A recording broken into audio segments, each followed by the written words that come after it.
There we go. Okay.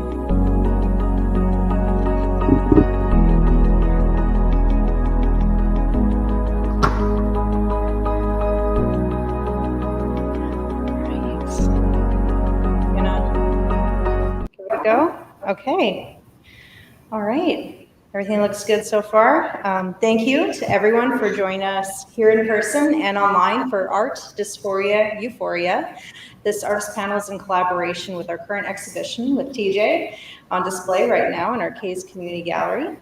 And this panel is being streamed live on the AGSM's YouTube channel and our Facebook, and it's also being recorded to share later on. But if the artist or anyone in this room at any point would request to not be on camera or to not have their piece recorded, the stream can be paused and will return again when that's finished. And to start, my name is Allie. My pronouns are she, her, and I am the Gallery Services Coordinator here at the AGSM. At the back of the room there's our curator, Lucy, who will be helping the live stream and slideshow today. And this exhibition is a personal journey and its struggles and acceptance to give a platform and showcase experiences of marginalized and sometimes negatively targeted groups gives those communities visibility and representation, and others for an opportunity to see themselves in the community that exists around them.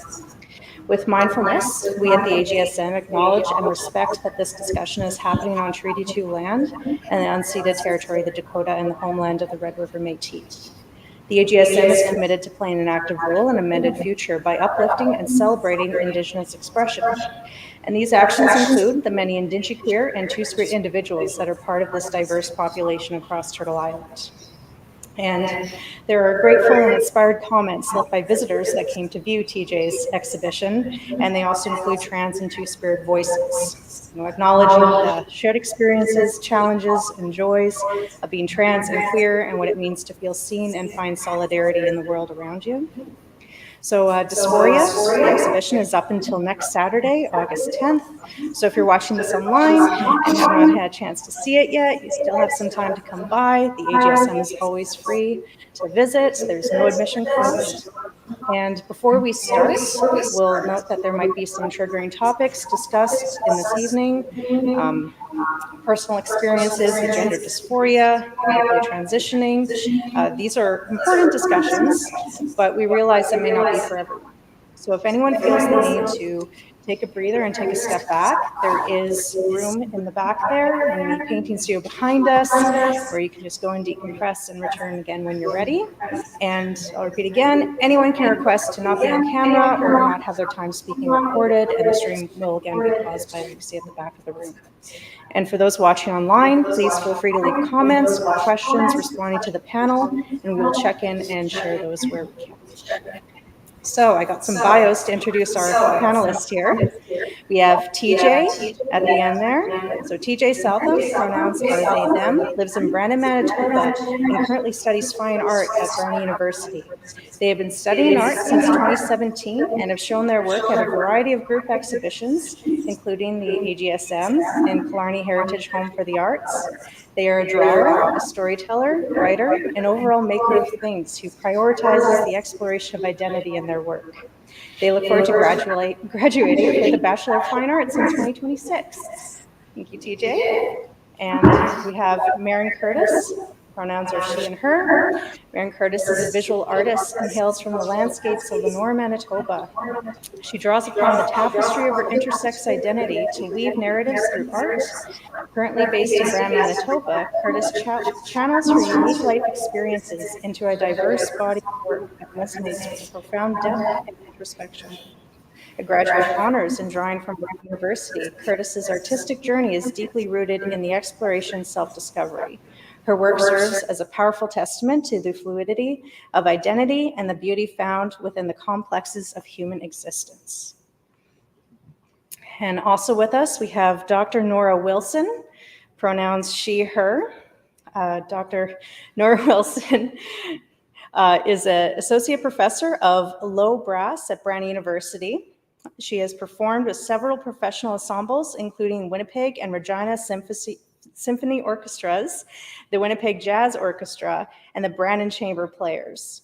Although the traditions of classical and jazz trombone will always be important to her, Wilson's true passion lies in creating new music for her instrument. She has commissioned several new works from Canadian composers, including a new piece for trombone and 8-bit accompaniment, by Kenley Christopherson, that she will perform at the 2024 International Trombone Festival. She is also exploring truth and reconciliation through a Canadian Council for the Arts funded project called Sonic Dreaming. With her collaborators, Peter Moran and Brandon, I can never pronounce his name, I apologize, Enger. The trio is developing land-based methodology for music and art making. Their work will result in numerous performances across Canada and a full-length album. Additionally, Wilson is a member of an improvisatory modular synthesizer/trombone duo called Wire and Bone.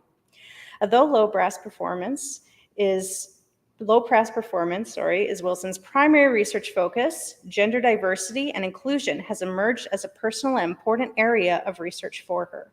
Her presentations on the subject center on the importance of the music classroom as a safe space for gender diverse students.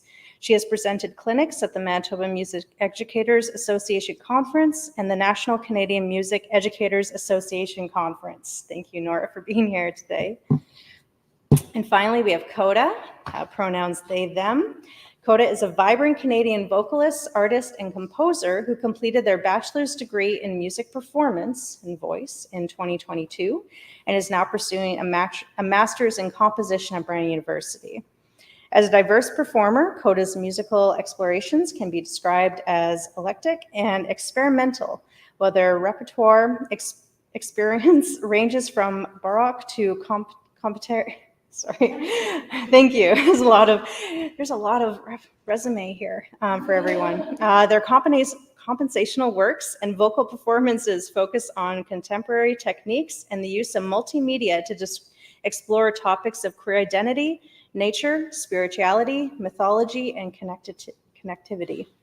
They also perform as a drag queen in the House of Hex as Luna Hex, an art form where gender is celebrated and has a long history of leading activism within the trans and queer community. So thank you. We have a very, very great panel to start us off here. And I have some artwork on some slides here and performances from everyone here to feature. And we'll start with introductions to your work with a question to each of you. How do you use your art to express your joy or your dysphoria with gender? So we'll start with TJ, since I think these are some pieces that are not featured right now in Dysphoria. So we get a little sneak peek here. I'll go to TJ. So Yes. I do.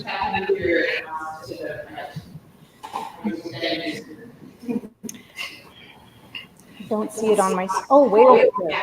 Oh, great. All right.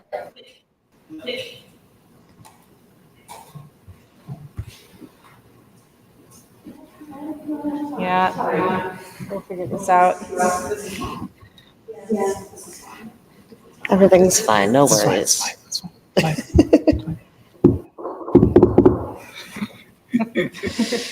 We got it. It's right there. Okay. We'll do it that way? Yeah. Okay. Where are we? Oh, we're at the end, that's why. Oh. Yeah. We'll scroll the way up. No spoilers, man. Got it? Okay. There we go. So this is Dysphoria on now at the Hayes Community Gallery here at the AGSM. So once again, I'll bring it over to TJ and we'll start with this piece called Don't Ask. So I made a lot of work in the making of Dysphoria. I've basically been working on it for the last 4 years. This piece actually in specific is very recent and is very much about some of the intrusive questions that people often get asked when they happen to be trans. This in particular was about some of the sensitive questions that I get asked and some of the sensitive comments that I'm given for acknowledging my trans identity. So Dysphoria has very much been an opportunity for me to talk about how it feels talk about how it feels to be born in a body that I don't identify with, and how it feels to change socially and physically and in a myriad of ways to reflect how I feel on the inside. So Don't Ask was very much about reflecting some of the discomfort back onto others. I understand that it can be discomforting not to understand. It also is very discomforting to have some of those invasive questions and have some of the invasive inquiry into my identity.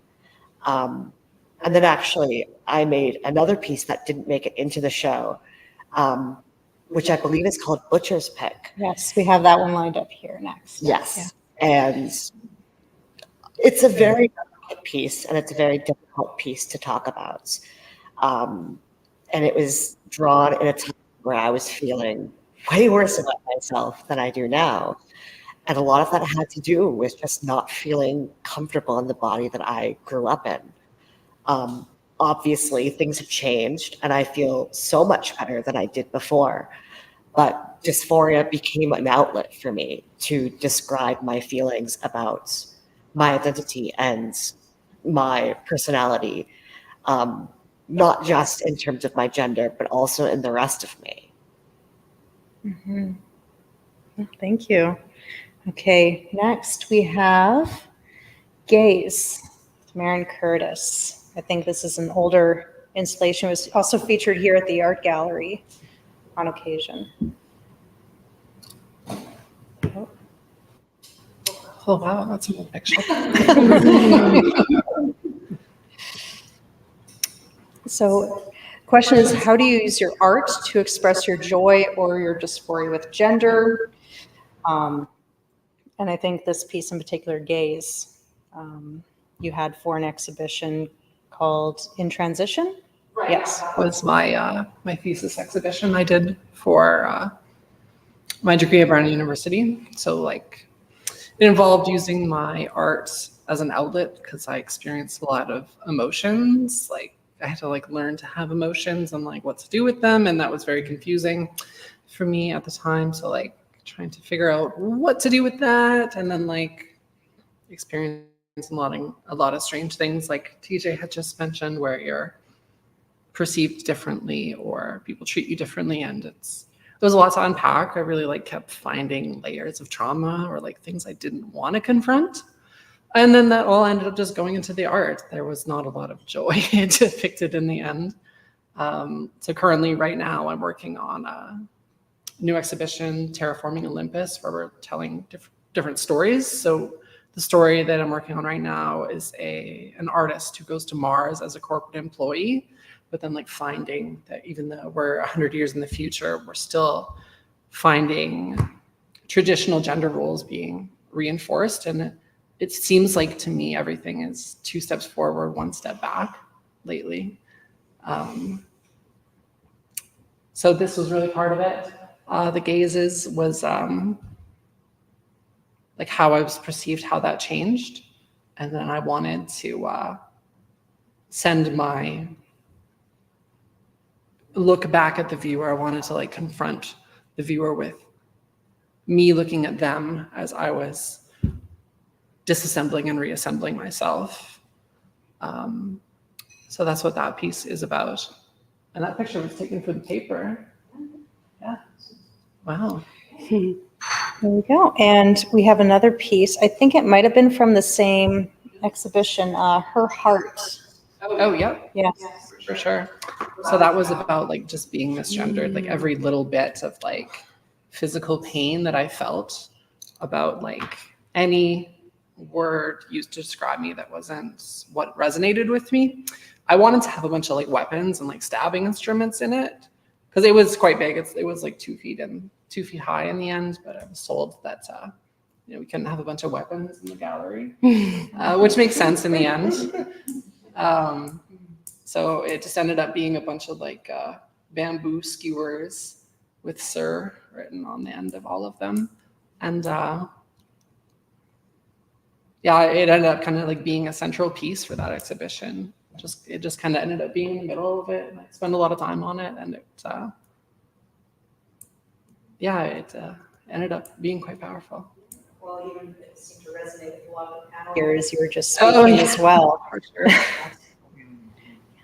Thank you, Marin. And we'll have Koda next. So we have Luna Hex performing during Pride Week 2024. If you'd like to talk a little bit about your art form? Yeah, so this feels like a very cool full circle moment for me because my journey with drag artistry actually started at the AGSM because what wasn't in my long biography there was that I used to work at the AGSM and I helped plan this event.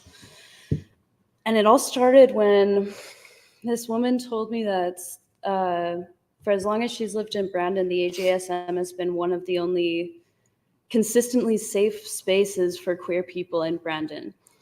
And she was someone who was in her late 60s, early 70s. And she said, the first time I ever held hands with another woman was on a date in this art gallery. Oh, I'm tearing up. Yeah. Obviously, it was really impactful. And she, like, that story really resonated with me. And I thought to myself, like, a lot of my queer friends don't spend enough time at this art gallery. And like, I wanted to do something to kind of reignite that spark that she knew of. And so I knew of Flora Hex, who's this fabulous, wonderful drag queen in Brandon. And I contacted her and I said, will you do a drag show at the art gallery? And as part of it, will you also do like a drag workshop where we learn a little bit about drag makeup, the history of drag, etc. She said, yeah, of course. Then we came across this little bump in the road. I'm already going to be in drag makeup, she says. So for the drag makeup workshop, can I do your makeup to demonstrate as I'm teaching? I'm like, of course, whatever you need. Not really thinking that much of it.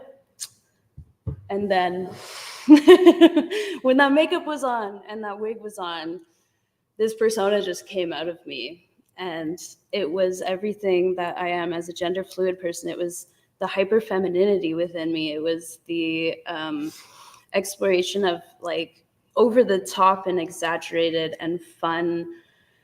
And this persona that was also a symbol for people. And so after this event happened, I looked at Flora and I said, can I be your drag child? And she said, obviously you're my drag child. And so then it started there and our house has grown ever since then. And so the House of Hex has now become a very strong like community group within Brandon. And we really are trying to do everything in our power to create safe queer spaces in so many different locations, not just the art gallery, but also, you know, in the clubs in Brandon. You know, an average weekend in the club in Brandon is like not always a safe space for people who are trans or queer or part of our community. It can be nerve-wracking, and to know that there's just like, this is a space that we know is community is really, really important to Brandon. And so that is our main goal as a House of Hex, is to be creating these safe queer spaces for Brandon. But then through that journey, I've learned a lot about myself too, exploring drag and having the ups and downs of drag gigs and what it means to be a drag queen and how it has impacted people too, these performances. There are times where I feel like, what am I doing? Like, I'm putting on a silly wig and doing a silly dance. But after those performances, I always have people come to me and they change me with their words, because it means something to people, and that's why I will always keep doing this, and that's why I will always do this in Brandon, is because having a group of people who are so outrageously out of the closet, just in your face, in your community about it, it makes the little things a little less scary. And that's the biggest thing I want for people, is to not feel scared, to have fun, and to know that you're loved and that this is a community of love and people care. And so the fact I can do that through this art form is really, really beautiful. Yeah, thank you. Well said. You also have some music that you're doing right now with Nora. Yeah, I don't want to touch on it too much because Nora's going to discuss it too, Okay. but we're Nora and I have been collaborating, doing different types of electroacoustic sort of performances. We use electronics, trombone. I will often sing, actually all the time I sing. And we're just really exploring conversations between the two of us. Like, I'm gender fluid and use them pronouns, and I'm 25 years old. And it's really neat to have like two kind of diverse perspectives, because Nora's at a different kind of stage in her life and like discovering different things about herself, because she has a different sort of trans experience. Every single one of us at this table has a different personalized experience, which is what makes it so unique to be trans. And that's why there's no real like blanket term or blanket way to just say like, you're just a person like that, or there's no way to put us in a box, because it's so personal, right? And so in discussion of that, Nora and I started creating a lot of music, because sometimes it's quite difficult to express what you feel in dysphoric or euphoric moments, or just on the topic of gender in general. It's quite hard to always articulate that with just words, for people like us on this panel who are artists and who are always looking at different mediums to present our thoughts in. So to me, art is like, it is a channel for me to use my emotions and help people see the world differently, and help people understand things they may not have been able to understand with just a conversation. And that's what Nora and I are trying to do with our music too. And that's what I try and do with drag, and that's what I try and do with my existence. Nora, we'll see if these slides load on the live stream here. So I think it's not changing on the live stream, is it? Oh, okay. All right. So we have that, and now we're Nora performing at the International Trombone Festival in Texas. So I've been playing trombone for 29 years now, and 27 and a half of those years were as my wrong gender, my wrong identity. And I think one of the biggest things that helped me come to terms with my identity early on was hearing, and Koda kind of touches on this, how every trans experience is different. And I think if you ask a cisgender person what the trans experience is, they'd probably say something like, oh, you feel like you're born in the wrong body, or something like that. And I think that's the case for a lot of folks, for sure.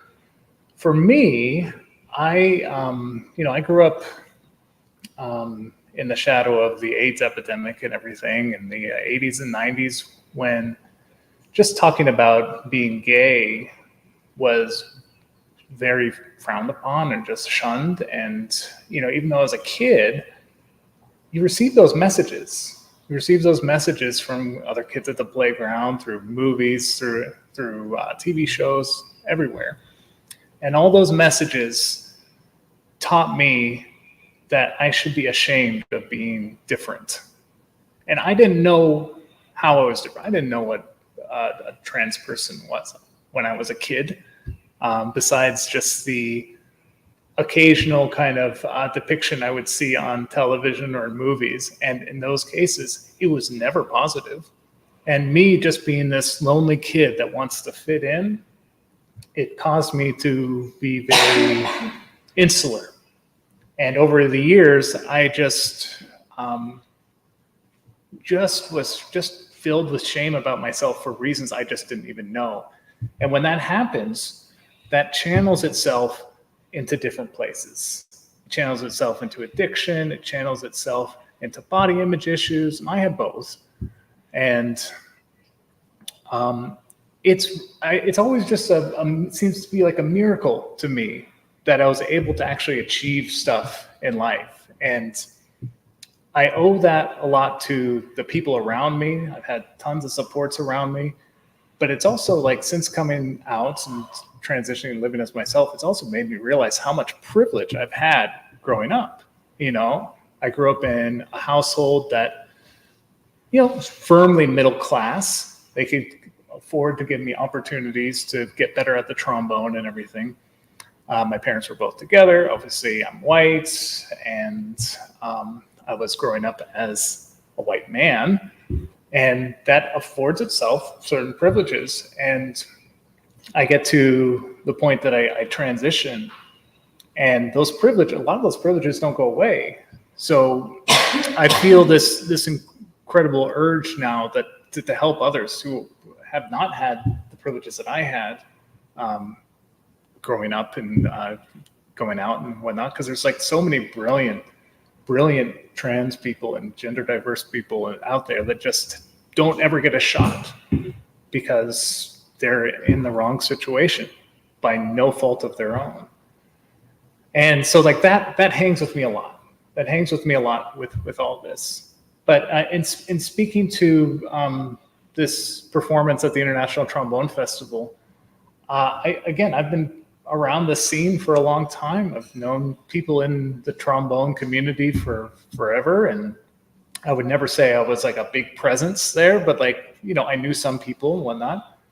I went to this trombone festival a couple months ago, and it was the first one that I felt like I had an impact and that I had a real voice there. And that is such an amazing feeling to feel confident in yourself, because Lord knows the rest of my life I never felt confident about what I was doing. So it's such a, like, we often focus on all the negative stuff associated with being trans or gender diverse, and there's certainly lots of negative experiences all four of us on this panel have experienced. But there's also an immense amount of joy from being yourself, from being able to express yourself clearly. And since transitioning, this has been a slow process over these, last year and a half or so. It's just gotten easier to kind of think things through and to plan projects and to be able to approach my instrument, the trombone, from a place of kindness to myself. And I think that's really an understated kind of thing that's not spoken about all that much about with transitioning or just affirming your identity. So I think we have on the next slide from your bio, the composer that you worked with to create an 8-bit composition. Yeah, so one of the other things, my other identity besides being a trans woman is being a giant nerd. And it's so nice when, and I think a lot of us in this room get old enough to get to that point where you just stop caring what other people think about what you're doing. And when I was growing up as a trombonist and as early in career as a trombonist, I was thinking like, oh, I've got to play with symphonies. I've got to be playing these concertos and, playing all these kind of things. But like the stuff that I've been doing in the past year and a half, just because it's like that kind of negative thinking of I have to impress other people, I have to have these expectations, has allowed me just to do weird things. And those things are fun. And this piece that Kenley wrote for me is a project where it's trombone and 8-bit accompaniment. 8-bit music is like the music you'd hear from the original Mario Brothers video game and all those NES games. And Kenley wrote this piece. We got enough grant money where we actually made a video game too that's going to be released on Steam in the next couple of months. And Kenley here made a mock-up cartridge of an NES cartridge with a still from the game. So. You got your music, but you also volunteer in the community as well. Did you want to talk a little bit about your work with the Western Empowerment Fund? Yeah, the Western Empowerment Fund is an organization that I joined up with about 6 or 8 months ago. And it's an incredible small grassroots kind of organization that helps trans and gender diverse people in the Western Manitoba region access resources. We have a gender affirming apparel program that hands out, binders, packers, gaffs and whatnot to people who can't afford or or in places that they can't go out and just buy these items themselves, we are able to provide those for people. We have clinics that we help people access the very convoluted and extensive process of changing your name and your sex designation. We have things with that. And we've got some other programs that we're working on still, but it's a great organization. So now that we know our artist panel a little better, we're gonna do some more open questions. So question for the panel, and I guess look at each other, raise your hand to queue up. We have, so for everyone, has there been something you have experienced that your art hasn't quite been able to express? Or maybe it's forced you to think differently in how you process that feeling creatively. TJ. So I was thinking about this question and had a memory pop up. And I think about a year and a half ago, I was lining up to get top surgery. For those who don't know, top surgery in a transmasculine sense is the removal of mammary tissue and sculpture into something of a more masculine physique. And I remember talking about it on Instagram, and someone left the comment to me of, "Don't mutilate yourself." And in the moment, I was like, I'm not going to mutilate myself. I'll let the doctors do that for me. So very funny in the moment. And I still agree that is one of the few clapbacks I've ever had that I've been able to like express on the dot. But then I think about pieces like Butcher's Pick, and I think about feeling so uncomfortable in my skin and wanting to do something about it, but not having the resources to for the longest time. And the other thing that I think about is, how much does a binder cost? For me, it cost me about $80. How much does top surgery or bottom surgery cost if you can't get it through provincial health, like in the United States, where you have to pay for those surgeries? That costs a lot. How much does it cost to get depot testosterone? That can cost a lot. And it's very interesting to me that a lot of the options that aren't mutilating do come at a cost. And a lot of the options that are don't. And I feel like there are a lot of mixed feelings in there. And I've been incredibly lucky to have had the treatment that I've had up here.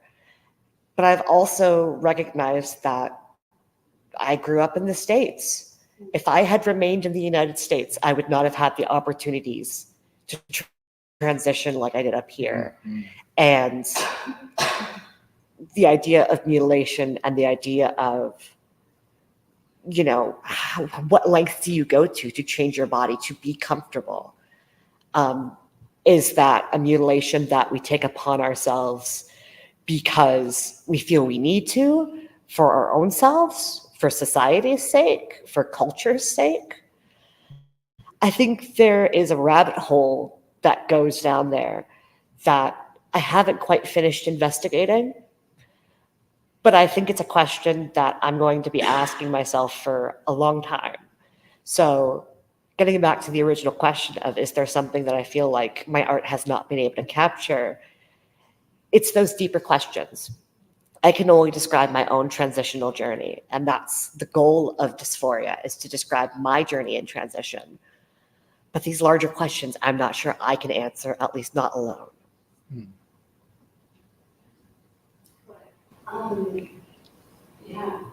Thank you for that. I agree. And that is why I feel really blessed that we have a full panel of people with lots of different experiences to share, lots of different point of views, because it's exactly that. You can share in your art what you've experienced and what you know or have perceived as far as a trans experience goes, but the overarching is a little bit more difficult. For me, this question was kind of funny, and it's going to say some things about me, but I find it quite easy to channel my sadness and my anger and my frustrations, mostly like negative emotions, find ways to channel that, and it helps me cope to create something beautiful out of them, or create something musical out of them, or artistic, creative. I use my creativity and my artistry to heal. And so it wasn't until like I started working with Nora that there was one time during a rehearsal, she looked at me and said, "It's not all sad, you know." I don't know if you remember that. "It's not all sad, you know." And then she just, there's so much joy in being who we are. And then that's really I've never told you this, but it's really started to change how I've looked at how I can express my joy. Because for a long time, creativity and artistry was my outlet and my channel to work through things that I didn't know how to work through otherwise. But I never realized that in that process, comforting feelings like joy and happiness got put on the back burner in that process. And so since happy topics, and I'm trying to do it across all mediums, because I also draw and I paint and I do photography, and I have my toe dipped in enough of each medium that I can explore it when I want to and I feel the need to. And I found on every level, all of the artistry that I do, whether it's drag or music or visual arts, it became extremely challenging for me to express happiness. And then that's when I realized the narrative in media for trans folks is not expressing trans joy. It's seeing the news and hearing of violence. It's hearing about the pain, but I also really want people to know that there is joy and there is magic in trans joy. It's something that has an energy unlike any other, and to be able to channel that into my art is something that's new and it's emerging, and I'm really excited to see where it blossoms to. But it is also extremely difficult, because for so much of our lives we've felt discomfort. What we're used to is discomfort. What I'm used to is discomfort. And so exploring the comfortable is almost disheartening a little. This is, if that makes sense. It's kind of funny. It's the opposite for a lot of people, but yeah. Happiness is only real when shared. Exactly. I have an answer to this question too. I think we all do. I can go. So things that were difficult to express. I had a lot of ideas while I was working on in transition. It took me a lot of time to figure out what to do with them. And then the artworks just kept getting bigger and bigger because I wanted to put more and more into them, or like have the experience of being in front of it overwhelm you, like I talked about earlier. Just to kind of reciprocate like how I felt during transitioning. And TJ had brought up some very interesting things about medical transition, doing surgeries and stuff. I think that's something like I'm still working through. Like I wanted to do probably an entire exhibition about like going to Montreal, having the surgery, very strange experience. I had to go by myself during COVID. And yeah, that's my answer, is that I don't know what to do with that. There's still a lot to unpack, a lot of emotions. And I guess that leads into something else that we also talked about, was like fearing what you don't understand. That's something I really wanted to talk about. There were so many ideas I had that, you know, I had a limited space, a limited amount of time. Like, how do you fit everything in? Like we talked about, people asking me intrusive questions. I wanted to absolutely have an artwork that hit the viewer back with intrusive questions. Like, I won't say them. Some of them are rather vile, but yeah. It wasn't PC to ask, so what's your response to PC? Yeah, exactly. Yeah. There's my answer. I'll just keep rambling. Take the mic away. It's also an answer that you haven't found that outlet yet. Process those feelings, for sure. Totes. Nora? Well, I can kind of echo both Marin and Koda with this and saying that there's, and TJ too, TJ was able to express it quite succinctly and awesomely. But like, there's so much that I'm sure all four of us want to express in art someday.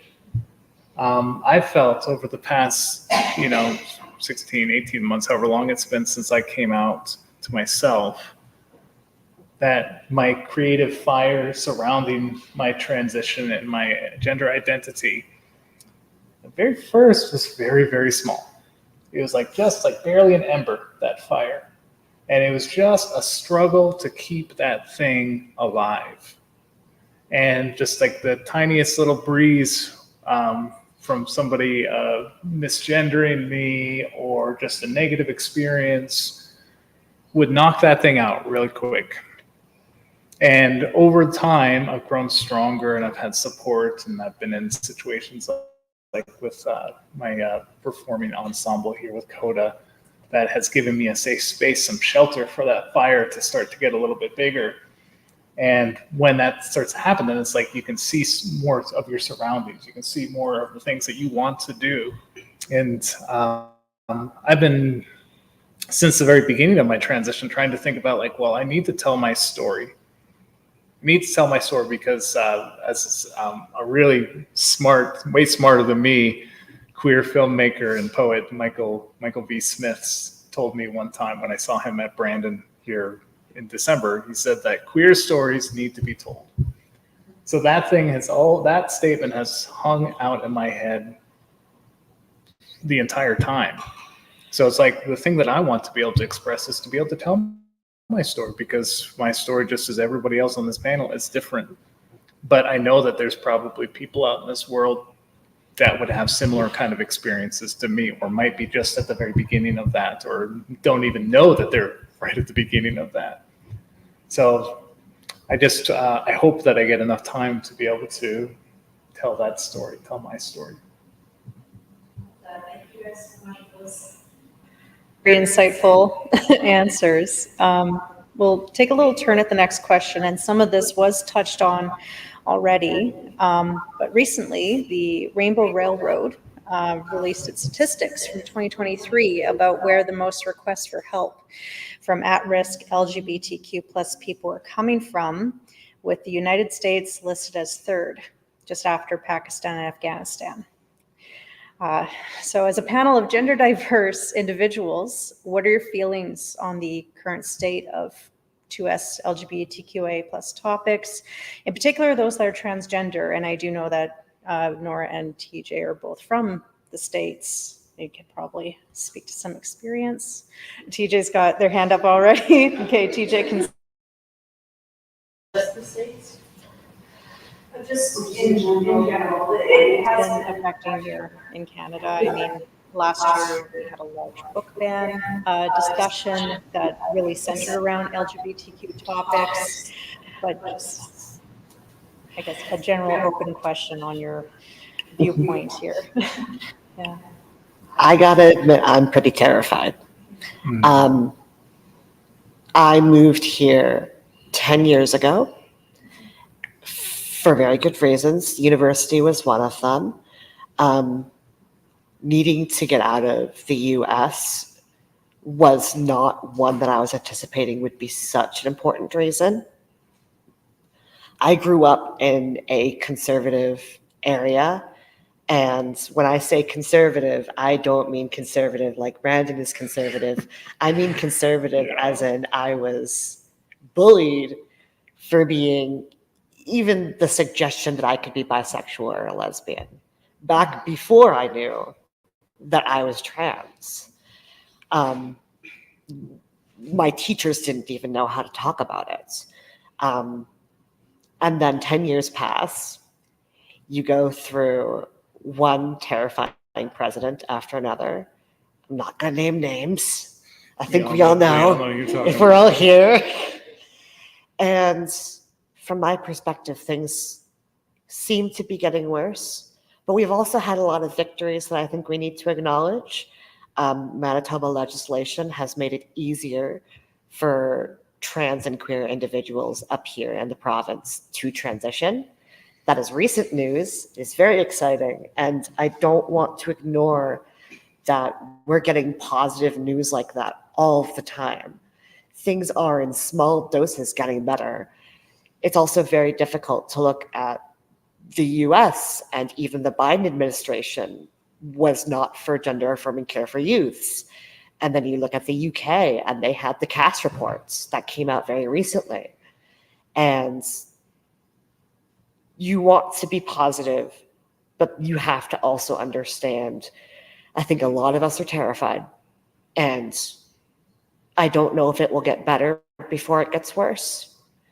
I think the best thing we can do is be aware and be conscious and continue to tell these stories. Mhm.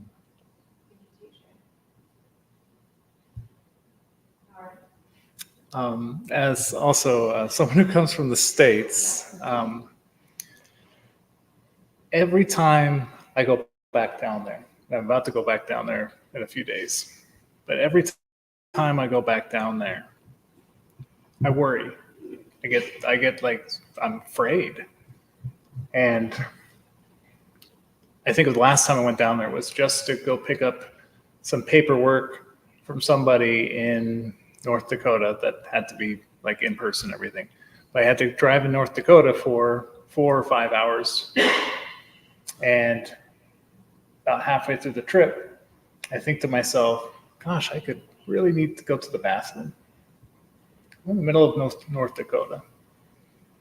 And as I'm driving back, I tell myself I am not going to go to the bathroom in any facility in rural North Dakota because I am absolutely terrified that no matter which bathroom I use, if I use the bathroom that matches the one assigned at birth, I could be beaten up by or worse just for looking how I am. And I was so adamant that I went down there. I'm like, I am not going to censor myself because that's what they want.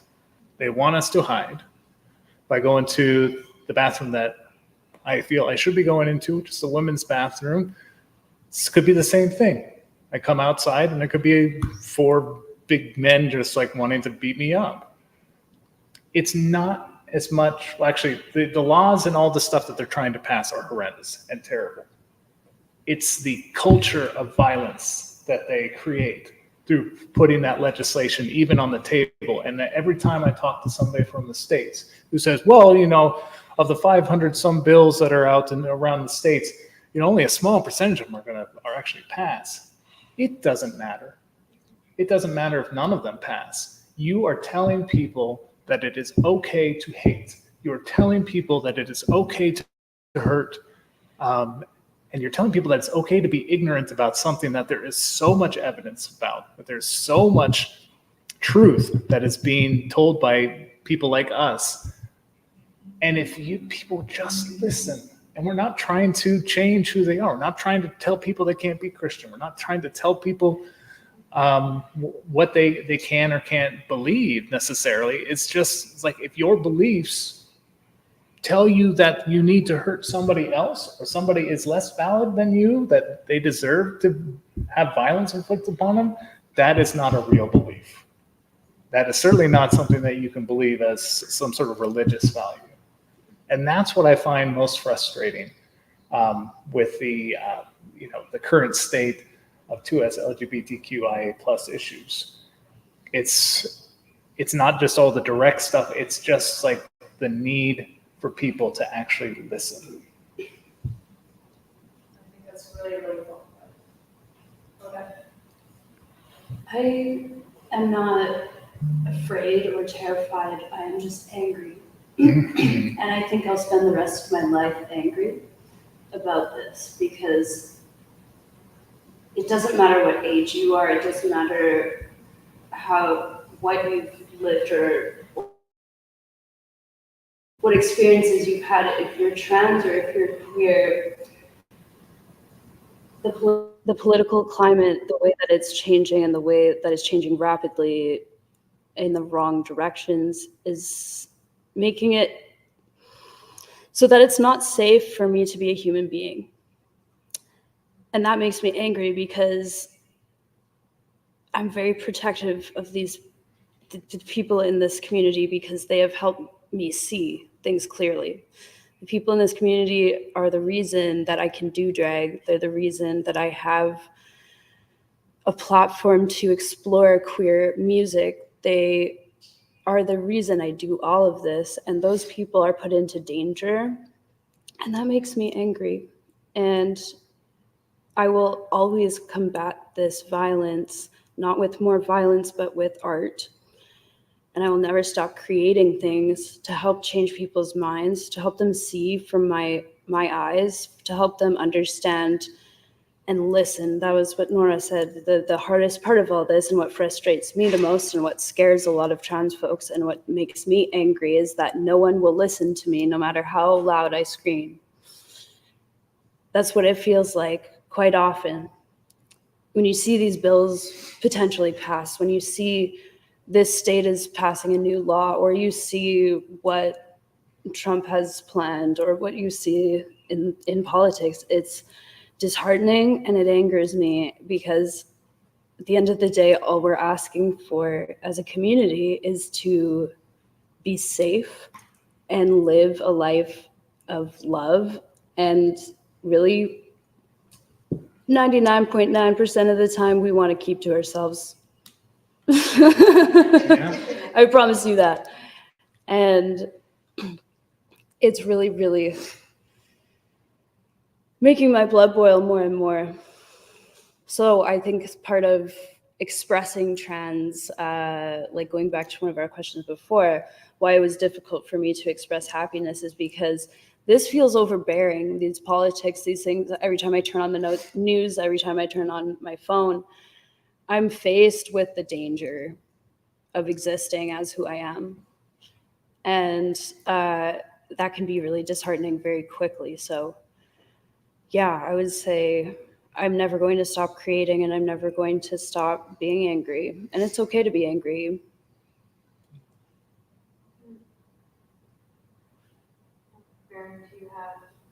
Totally do. You do? I'm pissed off too, Koda. Yeah. I didn't ask to be this way. And it's like, it's not fair. Like, it's uneven. So what I feel is to blame a lot is bias in media needs to be examined.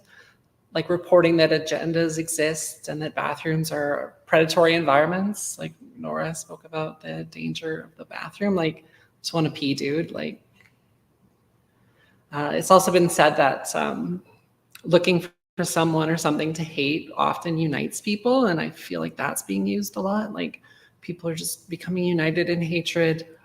But also seems like they don't have their own will or their own ideas. They just go with the flow. And that comes from internet globalization, echo chambers, like people just saying the same things, and it just repeats, and then they believe it's their own truth because they've heard it so many times. Like my generation grew up with 9/11, like it was constant on the news, you know, terrorists are coming to kill you. This is what the terrorists are doing now. Here's how they're going to kill you. That's how it seems like to me. There's a lot of comparisons drawn of the queer agenda. The trans people are coming to your bathroom to get you. Be scared. So like my art right now is examining propaganda a lot as a tool, and trying to like see how it was used historically. And that was very often to enforce gender norms. So kind of wondering right now if there's some opposite interaction or juxtaposition I could use with that. And Koda also mentioned wanting to scream, and that made me think of a short story called I Have No Mouth and I Must Scream by Harlan Ellis. That's about AI that imprisons people, and it's really unclear like where they are or what they are. But eventually one man frees all the other prisoners and is left there with an AI torturing him, and it takes away his mouth. And that's the final word of the short story is, I have no mouth and I must scream. That's what it feels like. Thank you everyone for sharing this very raw personal experiences and emotions. Really appreciate that you're sharing those with us today. We'll have one more question, a little more positive turn. We're going to take a breather. So TJ, at our last artist talk that we had here, we spoke about telling your story in hopes that it would help someone else feel seen. And Marin, you were actually in the comments of that video too, that you experienced a similar thing during your past exhibitions, telling your own story. And this all just really speaks to the importance and value of why marginalized individuals need to take up spaces and be visible. So what else would you like to see in the art world for a gender diverse artist, and what other creative spaces do you feel are lacking in this sort of representation that would benefit from it? That's a very wordy question.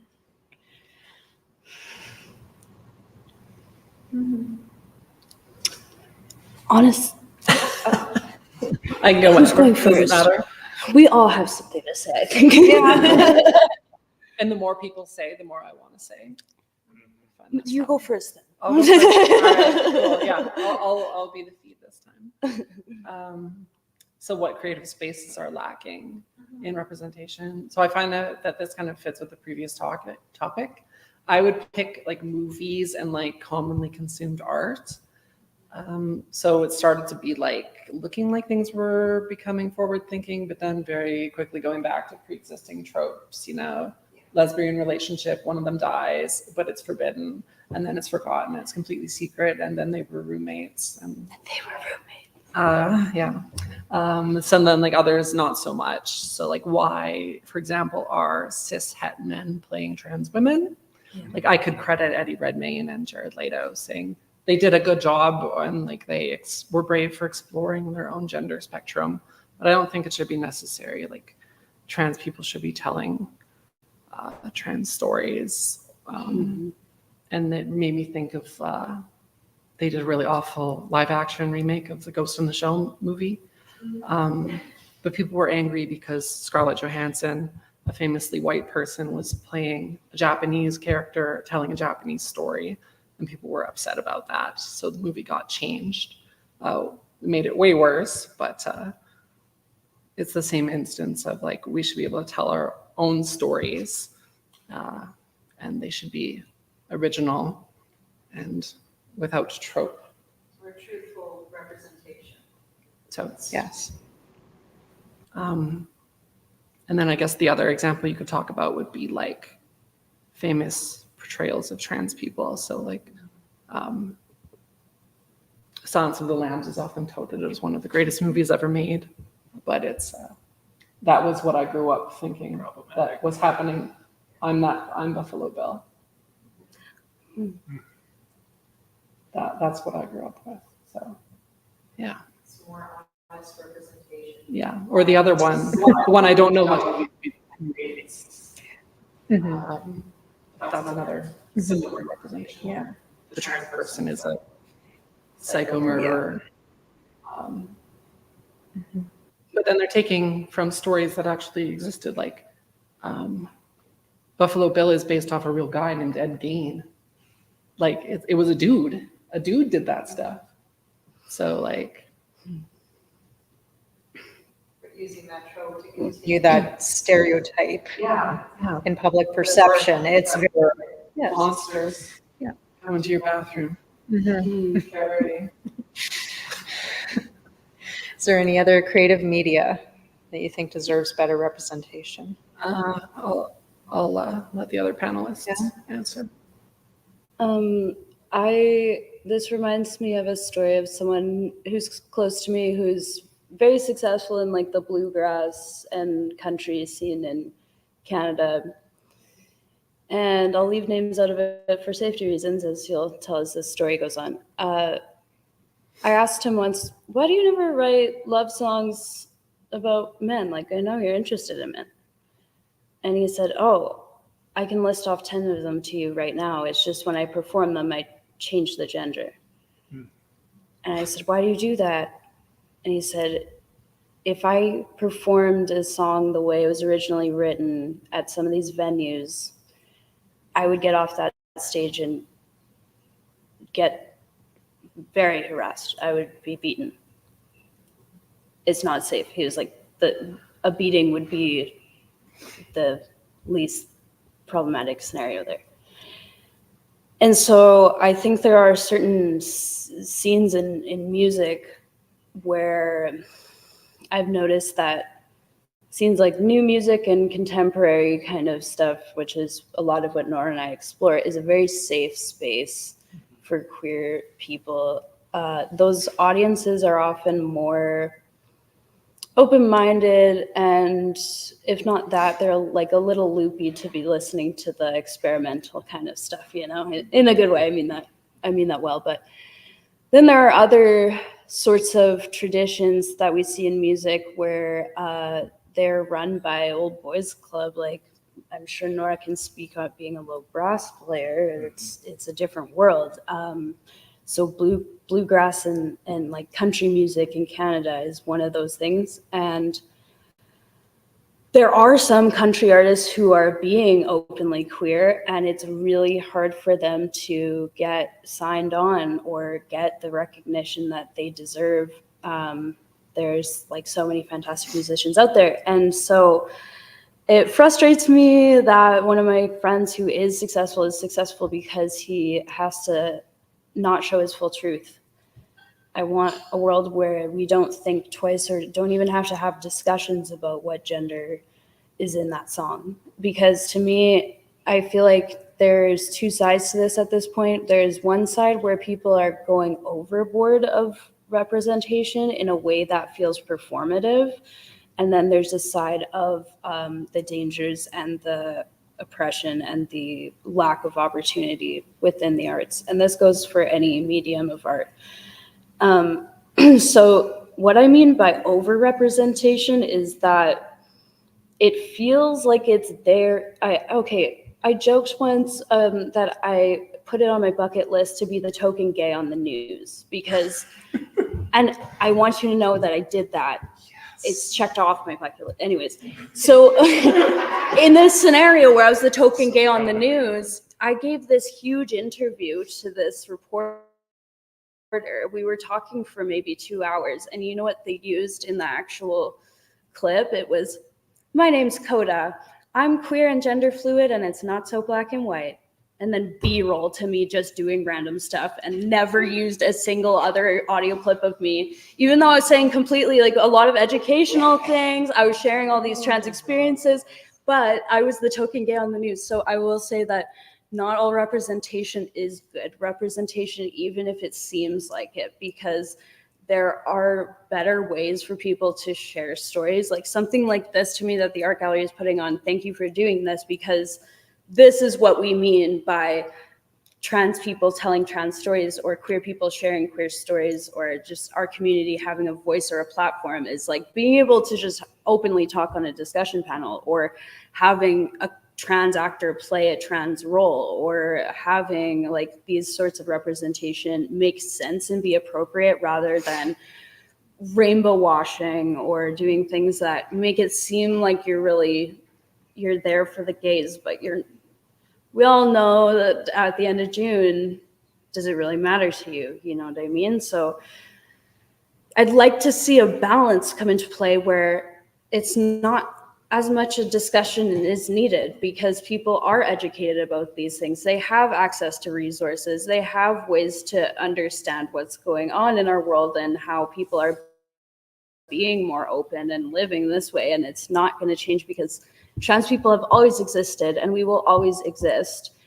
And no matter what laws happen or what representation happens, these people are out there and in the world living their everyday lives. So to me, it's very beautiful to see shared experiences, things that I've experienced that I've never seen in a movie before, or I've never seen in a video game before, or those sorts of things are really important. But they also need to come from a queer voice. They need to come from a trans voice. They need to come from our community because if not, then that's not genuine. So I just think, yeah, let us have our voice. Let us speak in ways that make sense.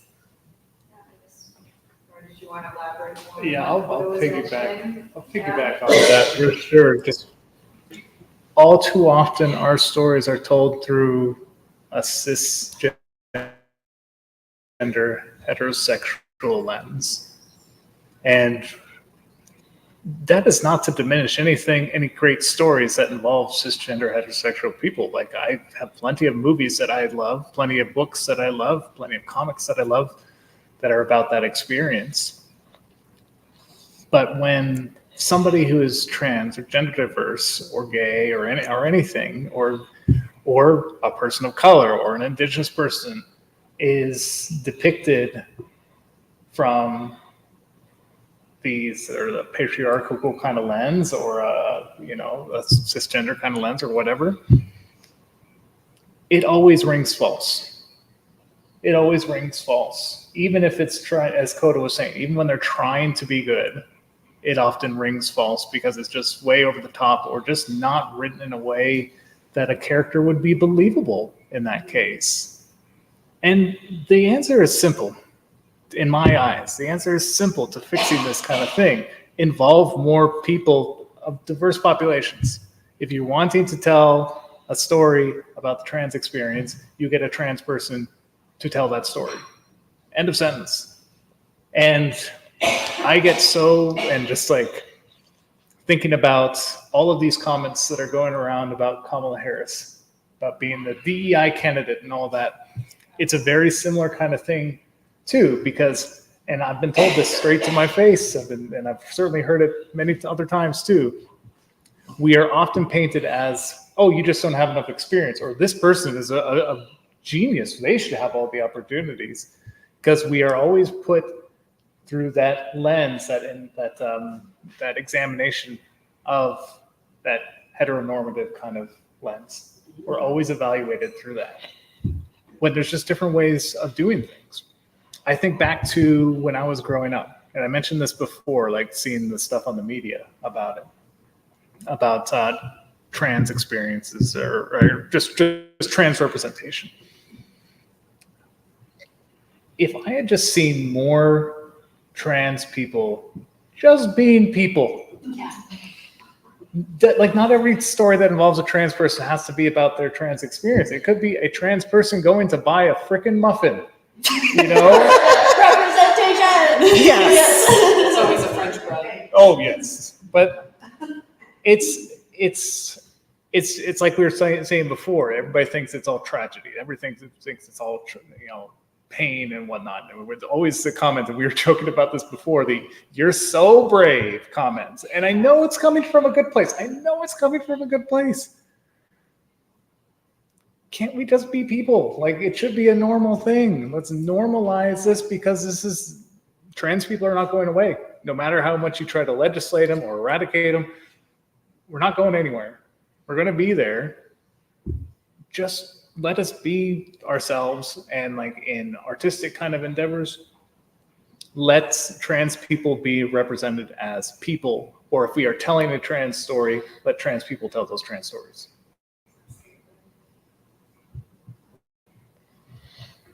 There are a lot of thoughts here on the Okay. table, and I love each and every one of those thoughts. I'm here for them.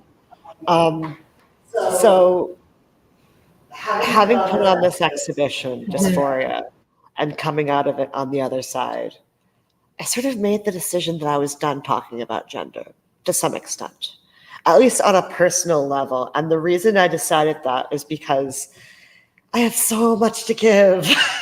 I hope I have more to give, and I hope that I can share these experiences and these ideas, not just as a trans artist, but as an artist and a human being. So I relate very much with this idea of let trans people tell their stories, but let them tell other stories too.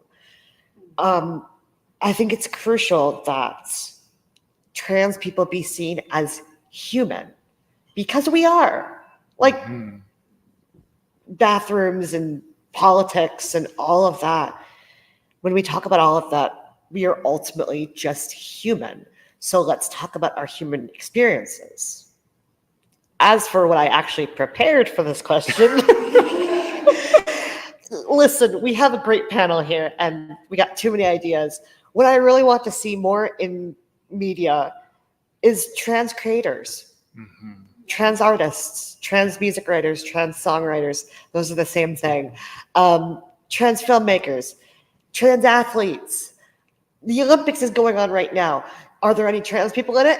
I don't heckin' know. No one's told me yet. I would love for there to be more trans people represented and out there making art. So if you're out in the crowd or if you're on the live stream and you are a trans person who wants to tell a story or wants to make art or wants to talk about any of your experiences, please heckin' do. Because I think we would all enjoy that. And I think it's so important that we all have this voice and that we be able to talk about these experiences. So I think that's a great way to end that. Thank you so much, Steve. Allie, can I add one? Yes. Trans kids deserve to play sports if they want to play sports. Yeah. yes, Screw they these records. Screw all these. Okay, I'm about to swear, so I'm not going to.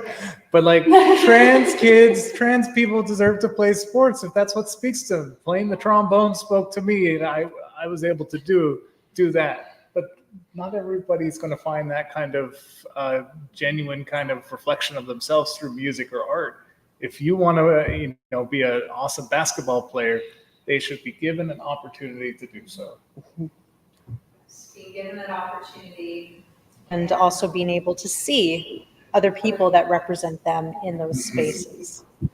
representation is crucial. Absolutely. That's part of the reason why I did this show. And I encourage everyone to view the show. Again, it's on until August 10th. And also just take a moment and read the other comments from visitors in the guest book for Dysphoria, because there's some very, very inspiring, very a lot of solidarity that people have found in your exhibition. And from there, we're at 7:42, so I'm going to open it up for questions. Either if you're online watching, you can leave a question in chat. I think we have some. Lucy's going to.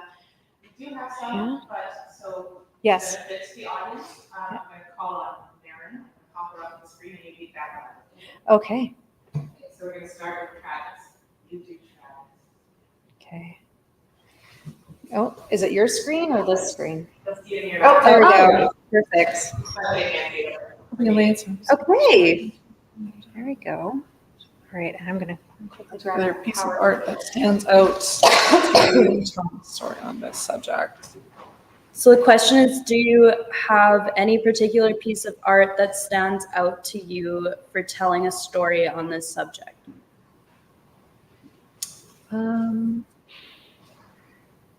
I mean, I definitely have a bunch. I just don't have a way to pop them up on the screen. Yeah, I made a whole exhibition about this. A specific one. You could check my Instagram, Marin Curtis Art. There's a lot down at the bottom. It's all my ones that speak about my gender transition. So there's one called Scoffs. It's 4 feet by 4 feet of kind of like a sound wave of self-portraits of me that's all like laughing at the viewer, because when I was transitioning, I had people laugh at me in public and do the like what are you doing, bro, like that type of thing to me, but like not in a joking or a nice way. So that was me reflecting that back at the viewer. It was one of the most successful pieces that I ended up making, and now it's huge and it's in my apartment and I don't know what to do with it. How big is it? 4 feet by 4 feet. Oh, that's almost as tall as me. Yeah. Or the one we showed earlier about the gazes is that's where the whole exhibition really started. I will say one thing, apart from the people here and my own work, I struggle to think of many trans artists and pieces in the fine art world, at least, about trans identity, because There are a couple. Somebody made a zoetrope of their transition, and it's one of the largest zoetropes in the world, which I cannot remember your name. I'm so sorry. But beyond that piece, there isn't, we've talked about this before, we don't have enough representation. So I struggle beyond that person and the people here to think of other artwork about the trans experience that has been made yet. So I can't think of a few that aren't known. yeah, So Greer Langdon, she was connected with kind of like Andy Warhol, that kind of crowd in like New York, 60s, 70s, and she transitioned and then made art about like how I spoke about my gender reassignment surgery, how I wanted to make art about that. Like she had made art about that. And she made them in like little dolls, and that she would cover the dolls in all these pill bottles. And speaking about that medical experience where you end up with like, you're going to take 17 prescriptions today. And then you're going to feel like a science experiment because no one really knows what's going on. Yeah. I got a few. Just on the music side, I'm going to go strictly nerdy trombone. Sasha Romero, who's the principal trombonist of the Metropolitan Opera Orchestra, one of the finest orchestras in the United States, and Evelyn Carlson, who's principal trombonist of the Kansas City Philharmonic. Both incredible trombonists. So, and they were inspirations to me when I was first coming out, because of course I looked up trans professional trombonists. Do they exist? Are you real? Yes. And Please. seeing two incredibly talented trombonists in such high-ranking positions, and I actually got to meet both of them at the trombone festival, and they're wonderful. And their playing is so good. But they're just icons to me. But if you want to go into some other realms, I think of Gottmik, the drag queen, who is a trans man, and wow, incredible. Just look up Gottmik. Stunning artistry. Stunning, and so poignant about what transition actually looks like, and it's just great. People who inspire me a lot, who are a part of this community, are also Ash Nico, who, if you've been to my drag show, I've done way too many Ash Nico numbers. She's a gender fluid. She does mostly like rap, and it's quite aggressive and is very feminist, and I just really love it. And also very gay, and very explicit sometimes in the gay content. But here's the thing that's cool about that is in rap, we've seen a lot of male rappers, especially in the 90s and onward, really be sexually explicit towards women. And it became something we were desensitized to. And then someone like Ash Nico doing the same thing, it gets talked about because it's queer, and she does it in a different type of way. So Ash Nico is one. And then also, as far as the composition world goes, one of my mentors and a past teacher of mine, Melody McIver, is a fantastic composer and is two-spirit and queer and just this brilliant mind and so wonderful as a human being and a musician. So Melody McIver you can check out, and whoever else you were drawn into from those little notes. I'll throw Frank Ocean in there too. Frank Ocean, yeah. I recently heard this really interesting artist named Medusa, and so they're just on Spotify as Medusa, and really, really cool. I think either non-binary or some type of gender fluid, but something within the non-binary realm. And Medusa's a rapper as well, so some rap for you. Have any questions from the audience here? Is there anything else online? There is more online?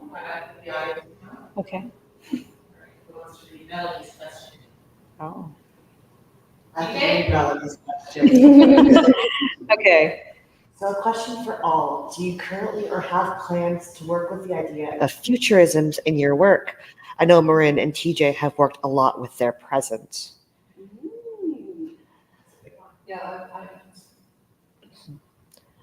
So in terms of futurism, and this is probably less futurism and more alternate history and more alternate fantasy. I'm working on, I don't know if this is a question. I'm working on a project called Cosmopunk.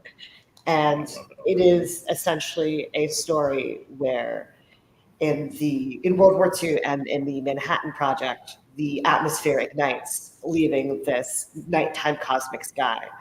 And it essentially changes the trajectory of history.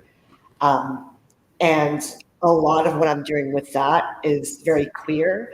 I have a character who is genderqueer. I have a character who is a shapeshifter and a trickster and two spirits. I have characters who have sapphic romances. And a lot of the goal of that narrative and storytelling is to tell alternate stories, give some alternate ideas to sort of the patriarchal cishet ideals that we have today. So I don't know if that answers your question, Melanie, but I'm pretty sure that's what you were probing at. So Melanie happens to be a friend of mine. So anyway. I think I kind of infuse the future in everything I do because this isn't just artistry to me, it's also activism. And every art piece I create, every drag performance I have, every community event there is, affects the future of our queer community in Brandon. So by doing what I'm doing, I think that affects future Koda in a way. And I think a lot of my experiences lean into the performing arts side of things. So when one performance happens, it's a fleeting moment. This will be recorded, performances get recorded, but much of what I do as an artist and a composer is about creating atmosphere and about establishing an environment that gives you a sensory sort of experience. So something like that for the viewer is very unique and only comes within that moment of that performance. So I don't always think about like the future as much as I am very heavy on the present.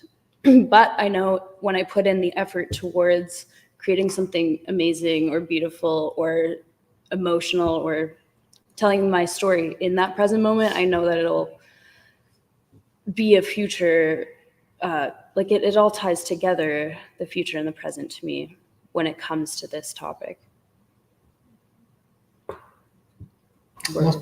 Most of my stuff is inward facing right now, just because I'm, trying to grapple with all the things about being trans. All that being said, if someone approached me and said, we've got this project where you can play some sort of space empress from the 23rd century and you get to dress up, I'd say, I'm listening.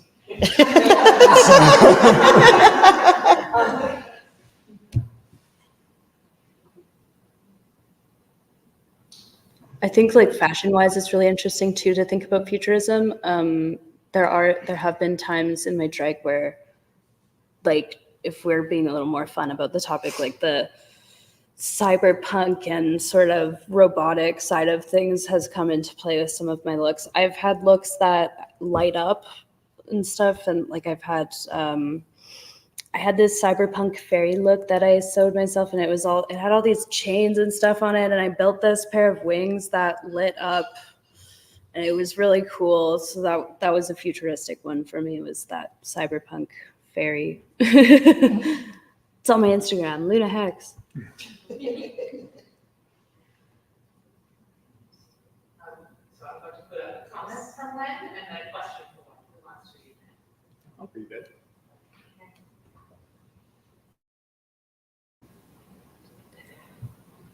Comments?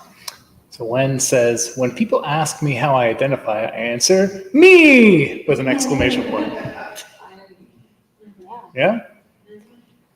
And then Wen says, when you submit art outside your circles, Do you use genderized names? Mins. I don't know what that means. Like what she and her? I guess would you change your name No. No. in No? order to change your Because here's the thing, if there's a group that is gonna change or there's an organization that's gonna change how they work with me based on them knowing I'm part of the trans community, I don't wanna work with them. Exactly. So if they see they them and they're like, Oh, that's a red flag. no, that's my red flag, actually. Yes. It's not, yeah, it's the other way around, sister. Yeah, I never want to compromise myself for No, money. never compromise yourself just At to least get not- that physically. At least not in terms of gender. I went by a very gendered name for most of my life, actually. It would be very strange for me to go back to that name or even any other super masculine name. TJ is who I've been for many, many years, and I'm comfortable with that name. So, Slay TJ. slay. I don't know. Asking that question. Do we have anything else online, or can we turn to the audience for a moment? We're almost at 8 o'clock here. You've been a very patient, very engaged audience. I appreciate it. All right, if that's it, then I would like to thank all of our artists, TJ, Nora, Koda, Marin, for being here this evening and being very open to share your experiences and your art with us. To close the evening, Koda and Nora will actually do a short performance. So while they get set up, I invite everyone. There's still cookies, fruit, tea, coffee. It is quite loud in this room as well, so if the music sounds to you, you can also go outside the hallway and view TJ's exhibition, Dysphoria. Oh, we got a different camera angle here. All right, we're all set up. Again, help yourself, and we'll let them do this. And that'll close art, Dysphoria, and Euphoria. Yeah.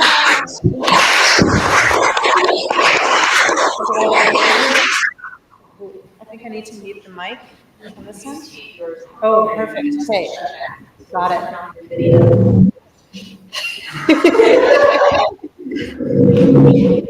Okay. I'm moving this mic over here. I'm scared. Got it. All right. Got it. Okay. There's a mic just behind you here. I'm going to try to just move it a bit and capture some more sound.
volunteer body.